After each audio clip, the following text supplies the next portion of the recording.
आणि एक महत्त्वाची बातमी समोर येते। रवींद्र चव्हाण निलेश राणेंची भेट झाली आहे। विधिमंडळ परिसरात दोन्ही नेत्यांची भेट झाली। चव्हाणांसोबत कोणताही वाद नसल्याचं निलेश राणेंनी यावेळी म्हटलंय। तर निवडणुकीतील वादानंतर आता मनोमिलन होतंय का असा प्रश्न उपस्थित होतोय। अशा चर्चा सुरू झालेल्या आहे। रवींद्र चव्हाण निलेश राणेंची भेट झालेली आहे। विधिमंडळ परिसरात दोन्ही नेत्यांची भेट झालेली आहे। सिंधुदुर्गातलं राजकीय वातावरण नगरपालिका नगरपरिषद निवडणुकींच्या वेळी तापलेलं होतं। नगरपंचायत नगरपालिका निवडणुकीच्या वेळी दोन्ही पक्ष आमने सामने ठाकलेले होते आणि यावेळी अनेक टीका या नेत्यांनी एकमेकांवर केल्या होत्या।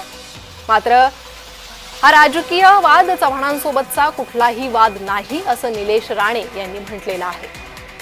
निवडणुकीतील वादानंतर आता मनोमिलन होतंय अशा चर्चा यामुळे सुरू झालेल्या आहेत।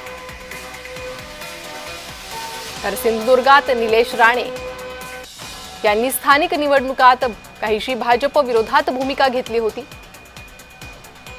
आणि आता दोन्ही नेत्यांच्या चर्चेची ही दृश्य समोर आलेली आहे। विधिमंडळ परिसरात दोन्ही नेत्यांची भेट झाली आहे।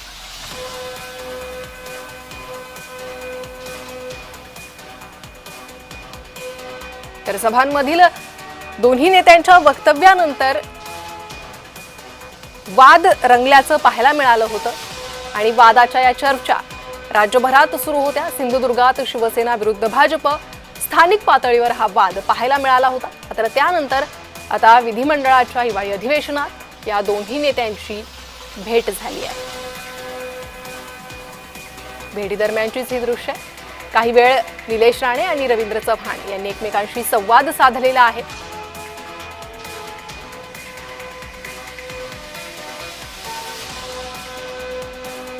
चव्हाणांसोबत कोणताही वाद नसल्याचं निलेश राणे यांनी म्हटलंय।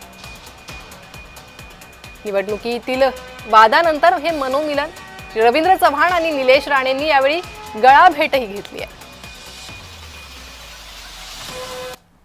बघा ठाकरे किंवा आदित्य ठाकरे एक तरी ठाकरे त्या सभागृहात असेपर्यंत भास्करराव जाधव कधीच विरोधी पक्ष नेते बनू शकत नाही। तर निवडणुकीतील वादानंतर आता मनोमिलनाच्या चर्चा सुरू झालेल्या आहेत। स्थानिक पातळीवरील निवडणुकांमध्ये हा वाद पाहायला मिळाला होता। वळूयात पुढील बातमीकडे। अध्यादेश